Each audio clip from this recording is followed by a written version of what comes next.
Welcome back to Adventures with Kay. I'm here to tell you all about my day.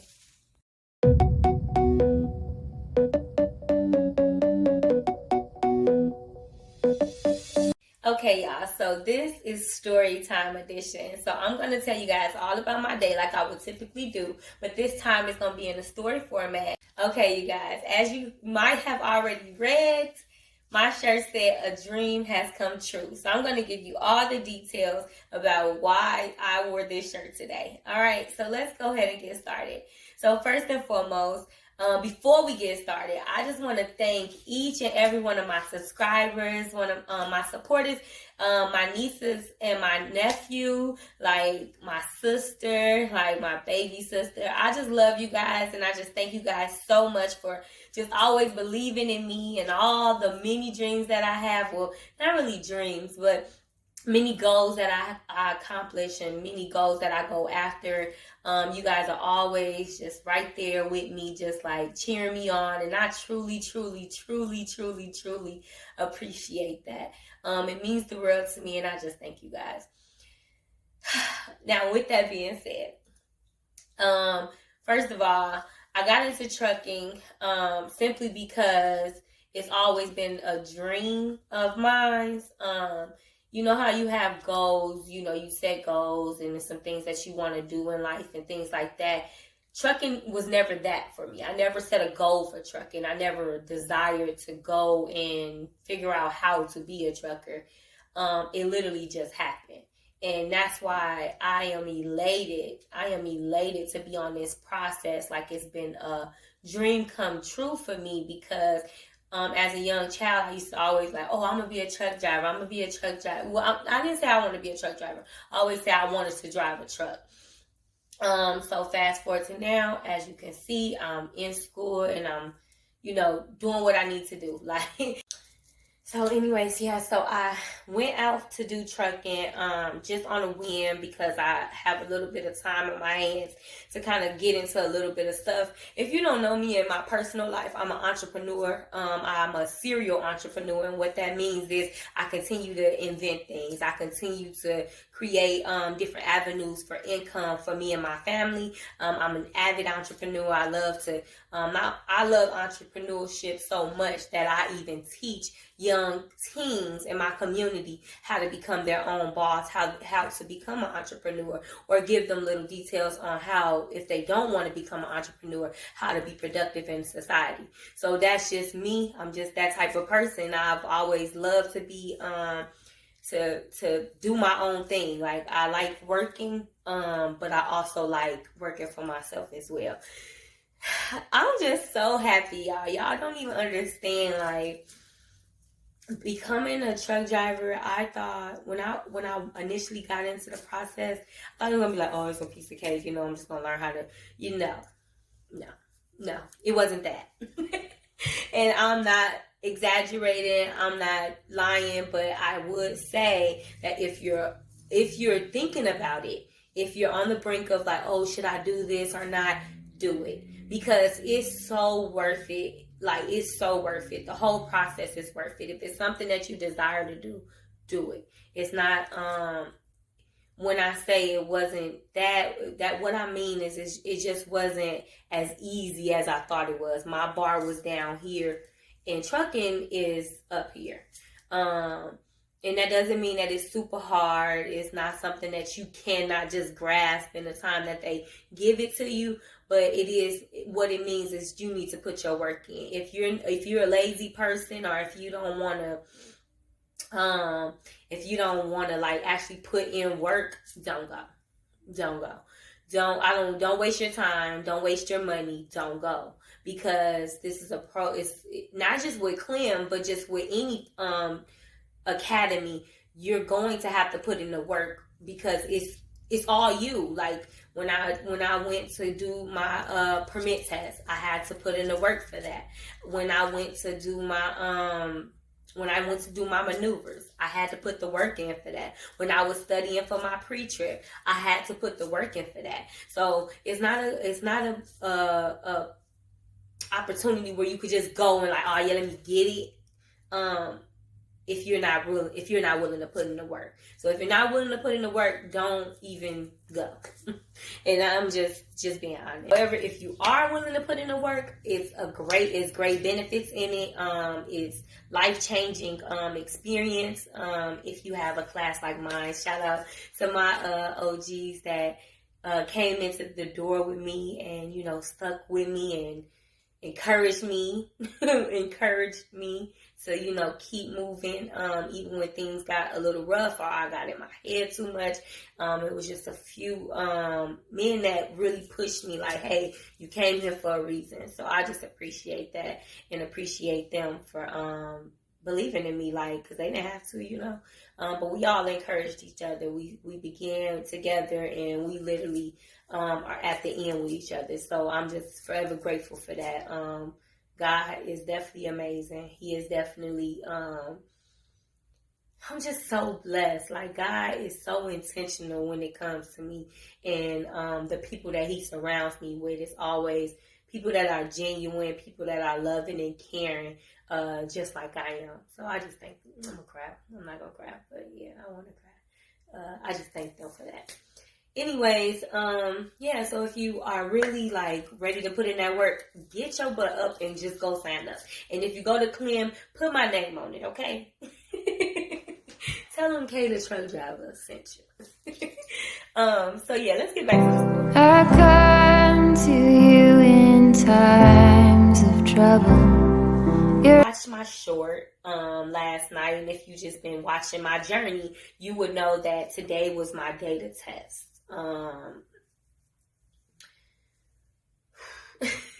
Today was my day to do my driving portion, to do my pre-trip and all of that. So this morning I woke up and I was super shocked because it was dang near light outside, and I'm like, oh my God, I must be super late. But I forgot about time rolling back and all of that good stuff. So I realized that I was kind of on time, my normal timing or whatever. So I was rushing or whatever, trying to get to school because I did want to come earlier than usual, but I was still trying to be on time or whatever. But when I made it there, a couple of my classmates was in our group chat and texted me and said that that they were gone, they were already at the testing site. I'm like, dang, what am I supposed to do? Y'all lame for that. Y'all lame for leaving me. Why would y'all do that? But anyways, so they were already there, so I pulled up, and then the director over there at Clem and Burns Harbor ended up coming out at the exact same time I pulled up. So I was like, oh, hey, I was like, hey, where am I supposed to go? He's like, oh, with me. So I was like, oh, okay. So, I got in the car with him, in the truck with him, and we were waiting around for a couple of the other students to come because they were running late because they came on the shuttle or whatever. But anyways, nevertheless, we got in the truck, we rode on over there, and then it was a million people waiting. It was so many people waiting to get to take their CDL test. So I come in the building's about this small. It's a little box, literally a box. So I come in there, and the man tells us to kind of scoot to the side because we in the way or whatever. But yeah, all my classmates, the ones that we've been on the yard with all these weeks, were all there already. It was just us three coming in late. We weren't really late because they didn't tell us. They didn't tell us that we were supposed to be early. So when we make it there, they scoot us to the side, and they're like, what did they do? We had to fill out this little, it was a little short little paperwork, just giving our signatures and agreeing to the rules to not be on your cell phone and blah, blah, blah, and blah, blah, blah. So that's what we had to do or whatever. So then after that, we were kind of put in a room and told to kind of be quiet, not be quiet, but just go in the room and wait. So we were waiting, and a couple of the students had a couple of our program students that got called, a couple of Clem's students that got called or whatever. And they went out and they started their test, and we were like, all over there, not knowing what to expect, just kind of, nervous, but still excited. But like, I was definitely on a high because I came in and I told myself on Saturday, because I felt myself getting overwhelmed with emotions in regards to this. And, the guys that were kind of like supporting me through this was, speaking certain things to me and saying certain things to me to kind of keep me uplifted. But I had got in the truck on Saturday, and I just felt a strong emotion. Like, I don't know if this is for me. I don't know if I should do this. So I just started speaking affirmations to myself, and I literally made up affirmation. I was like, and if I have to say that on my test day, I'm going to say it. So the affirmation was, Kay, you got this. And no matter whoever sits in that seat, which would be the evaluator who I was referring to, no matter who sits in that seat, don't let them dictate how you feel about what you already know. So I repeated that to myself probably like 10 to 12 times in that truck, just sitting there, like, because I just felt like I wasn't worth it. I wasn't capable. I just felt like, inadequate. So I spoke that to myself. I came to tears, and then my coach ended up coming and telling us to get out the truck because we had to do something else. But so then we go on the yard, and he's, explaining to me what he expects from me out there. Well, not on the yard, but on the test site. And he's explaining to me, like what he wants me to do and how he wants me to do it. So he like, it's your time. Like, it's your time to shine. So we begin the pre-trip because, the first thing that you have to do is do the pre-trip. And if you haven't watched my other videos, what the pre-trip is you just literally naming each part of the truck. And the whole purpose of pre-trip is to make sure that the truck is safe to drive. So you're literally walking through the whole truck, talking about the whole truck and each part of the truck, from the front all the way to the back, to the bottom of the truck, even to the top of the truck. You have to say each part, and then talk about what you're going to look for to ensure that that it's safe to drive. So that's what, he told me. He gave me freeway. He said, I don't care how you do it, which way you go, just go ahead and do it. So I got in there, y'all. And I showed out, no lie, I had some times I was like, did I say that? Did I say this piece? If you want to like see a piece of my pre-trip, I think it's in like week 2 is when I do a little snippet of my pre-trip. So just go back to week 2 and kind of look at that. I really wish I could have got pre-trip. I never did my pre-trip online. That sucks. Maybe I'll do it. Yeah, I'll do that when I get my truck, when I get my upgrade.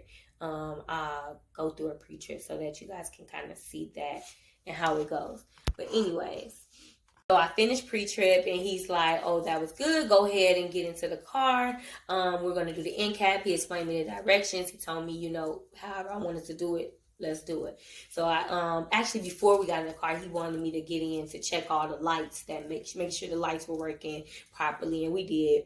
So then we get into the car. I keep calling the car. Everybody keep on telling me to stop calling the car, and then I feel like it just makes me call it a car even more. But anyway, so we get into the cab, and he comes after we check the lights.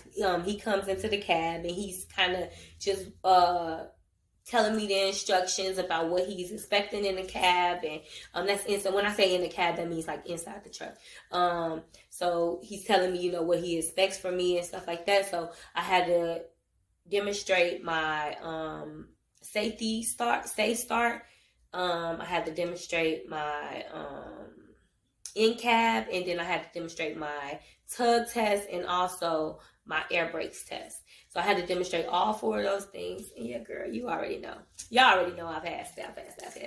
And he was like, oh my God, you did so great and stuff like that. He was like, all right, you ready? So after you're done with all of that, you're able to actually move the truck. So, we started the engine, and he explained to me like what was the next step. He was telling me that he's going to get me set up on the end of the yard to do my maneuvers. And So we drove down to the end of the yard, and he explained to me, you know, the first maneuver I'm going to do is the straight line back.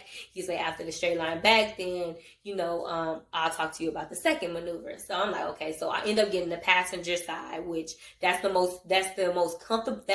most comfortable side. Thank you, Jesus. I just thought about that. Because I was like, man, everybody was like, oh, I don't want the passenger side. I want the driver's side because it's better to see. But I was most comfortable with the passenger side. And now I just realized that God, look, you see what I'm saying? God will align everything for you. And I just realized that, like, I literally wanted the passenger side, like, because it's literally, for me, it was the easiest side to do. Like, I just always whipped on into the parts. So I do my, he tells me to go ahead and do my straight line back. So I pull up, I go straight back. No problems. So then he explains to me, okay, we're going to do the second maneuver, the offset to the right, same thing, same side, or whatever. Take offset, if you don't know, is basically if it's 2 lanes, you're taking your vehicle from this lane and putting it into this lane. But it's not as easy as it sounds. But that's basically what you're doing. You're trying to put a big old tractor, your big old vehicle from here all the way to that lane. So that's what I did. So he told me, like, go ahead and start. I obviously was already just on a high because I just had finished my straight back. Like, straight back ain't really nothing if you know how to do it. It's really nothing, but it was something to me because, like, this is the test. Like, this is not just practice, right? So anyways, so I'm so excited, y'all. As y'all probably can already tell, like, I'm super excited. But anyways, so I do my straight line, and he explains to me I need to do the offset to the right. So he tells me, like, the rules and stuff. I'm not listening to the rules because all I'm ready to do is just rock this offset off because, again, this is my most comfortable side. I'm not worried about it or whatever. So I start to perform the maneuver, y'all.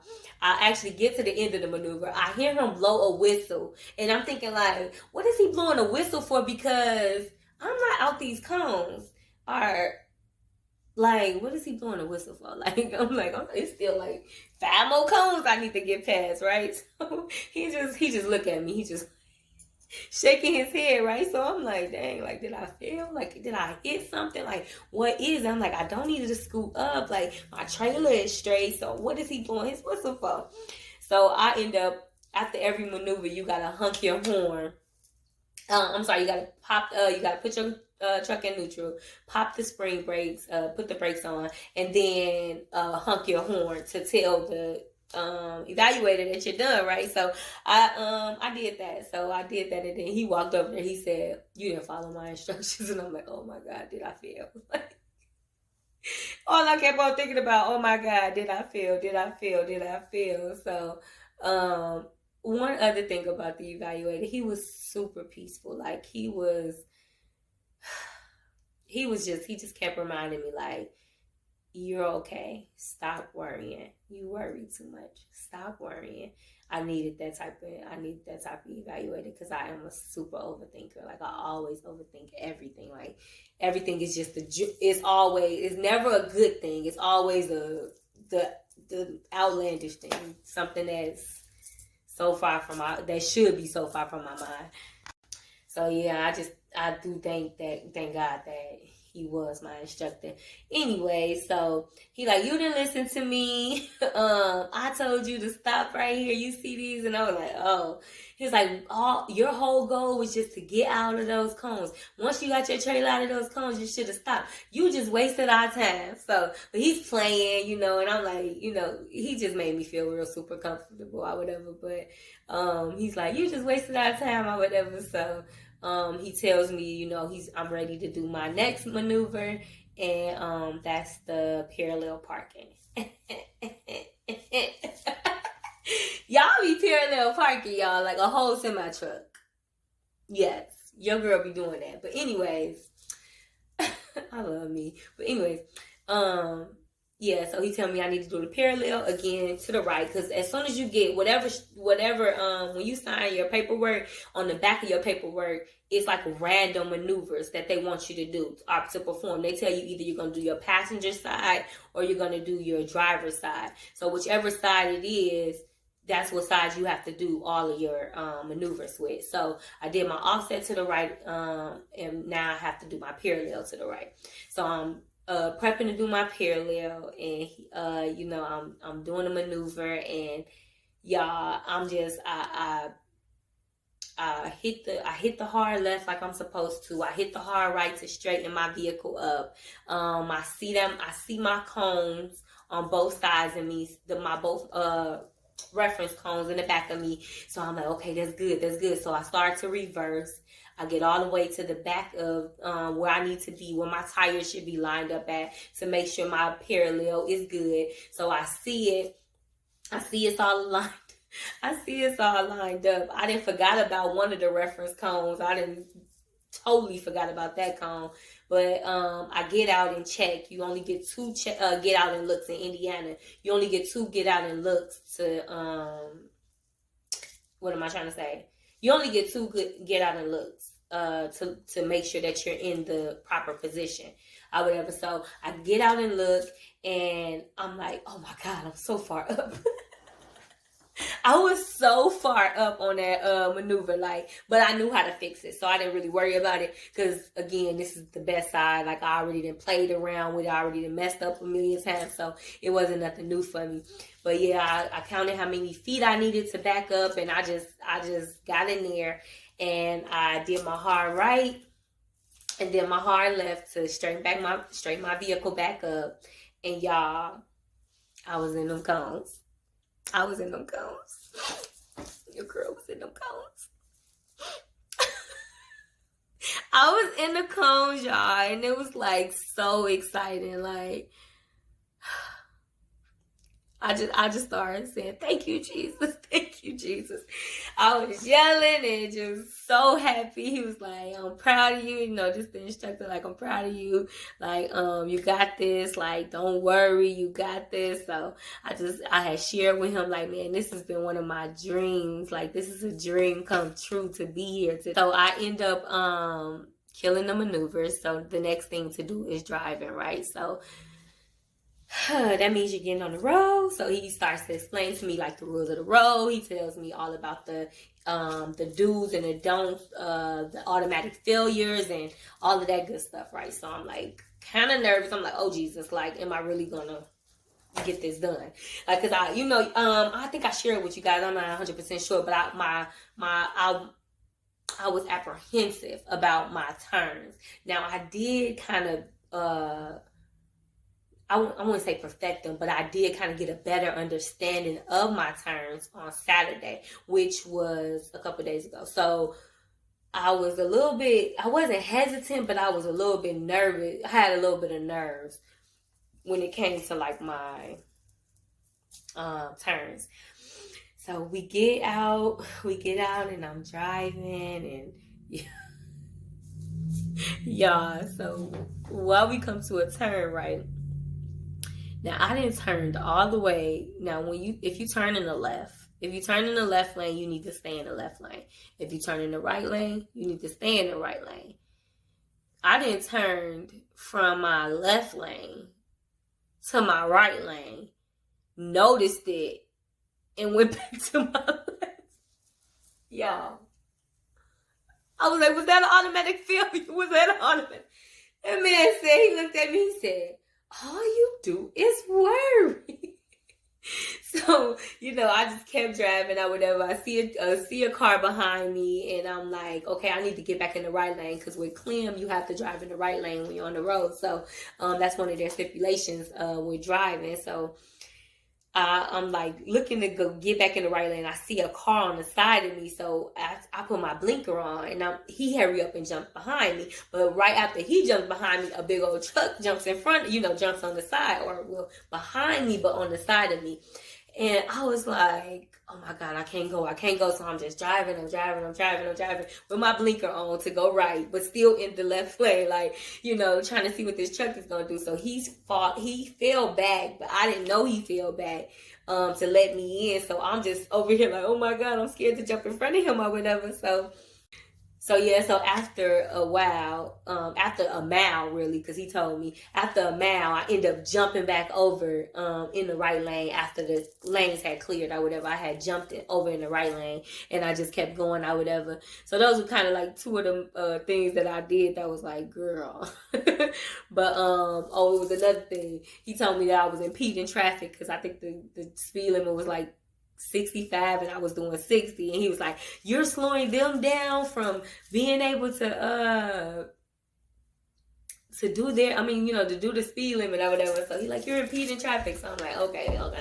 But so anyway, so I sped up. I still stayed under the speed limit. If it was 65, I think I was doing like 63. So I still stayed under the speed limit, but I wasn't impeding traffic anymore.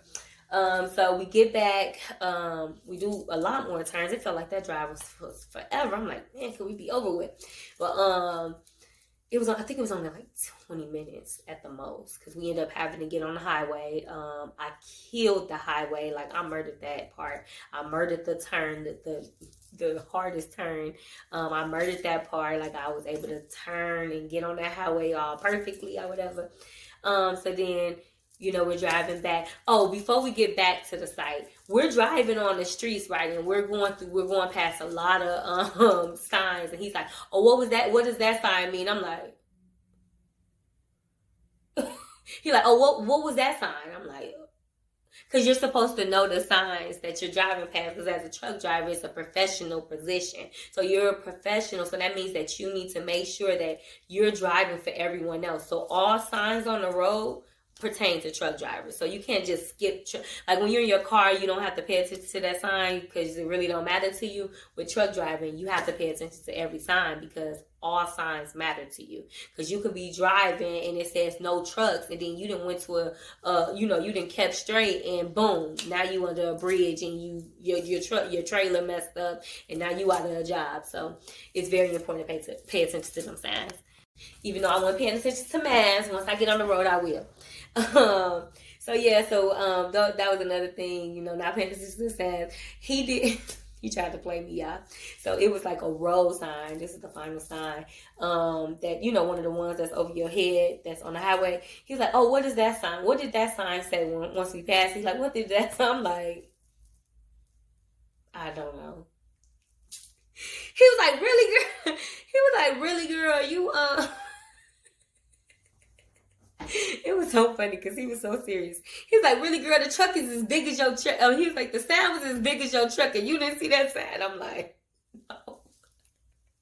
I was not nervous, but I had a lot of nerves, and I knew I was going to pass, but you still get those feelings like, man, I just need to pass, right?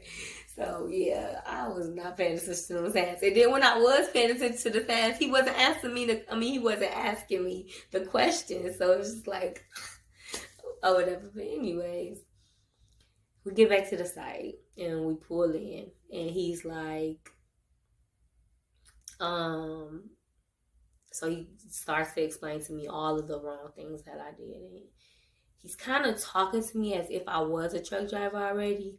Telling me like different stuff that I need to look forward to. Look to do while I'm on the road to be safe. And, he's saying all of these things, and he's telling me like how many points I missed, and telling me, why I missed those points and stuff like that. And then he finally says, unfortunately,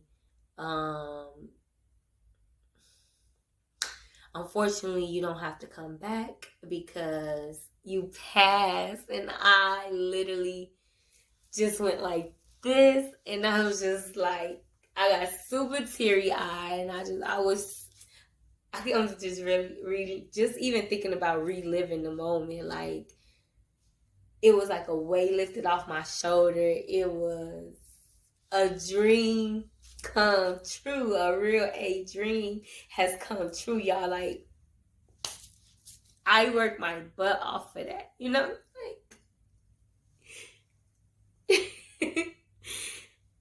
I worked my butt off for that. And to see it come true and to see that all my hard work, had paid off.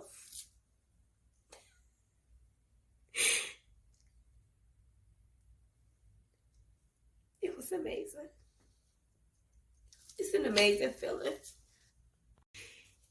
And literally, like, I wore this shirt. I planned on wearing this shirt. I done wore this shirt a few times being at the school, and I've only been up for 3 weeks.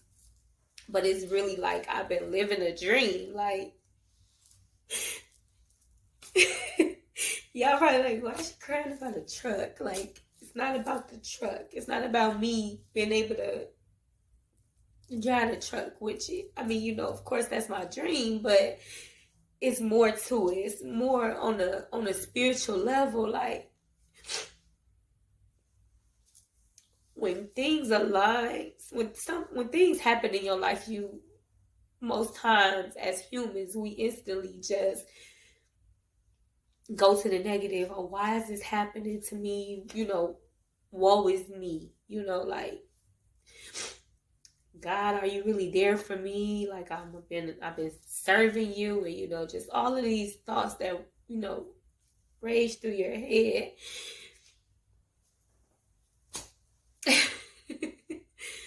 But in that moment, that's all the emotions I was feeling, and I was just so joyous and so happy to be able to live out a dream. Like, this has been a real life dream. Like, I never thought that it had ever come true, because I never thought to go chase it. It was one of those dreams. Like, you just dream it, but you don't never really believe that it ever come true. So yeah, I was smiling and just happy. He was like, get yourself together. Congratulations. I'm so proud of you. Don't forget your purse. And he explained to me, the next steps and what I would have to do after I got out the truck.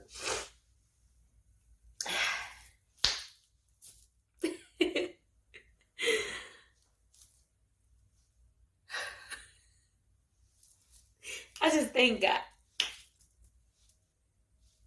I just thank God for making me who I am. Because I'm a go-getter, y'all. Like, I'm a go-getter. When I want something, I don't hesitate. I just go get it. I might get distracted. I might get discouraged. I might be disappointed during the process. But I go get it. And that's real. And that's exactly what I did in this instance. I got it. I went and got it. And I accomplished a dream. I'm a professional driver now. I absolutely love driving. I absolutely love going across the world and finding God's beautifulness. I cannot wait to be able to be on the road. I'm just so emotional right now. If you guys are wondering like where I'm at the library waiting on my students. Because they should be coming in about 30 minutes. But I'm just in awe at the way God is what he's doing in my life. But yeah, I cannot wait to be on the road and be able to, fast on the road and, consecrate with God on the road and read my Bible on the road and sing my songs to him on the road and just minister to the different people that God will place in my path while I'm driving and on the road. I'm just so excited. So y'all, my co-drivers, I appreciate each and every one of you. If you know somebody that is getting into trucking, or if you just know somebody that might be inspired by my journey here on Adventures with Kay, share my video. Send it to some of your friends. Let them know to come subscribe and follow and like my content. I appreciate you guys. ever so grateful for you guys, and I cannot wait to show you guys all of what God has in this world. I already know it's beautiful. I always ride my bike and find different trails and waterfalls and things like that. So I know it's beautiful, and I just can't wait to share with you guys. I'll see you in the next adventure. Matter of fact, I'll pick you up on the next adventure.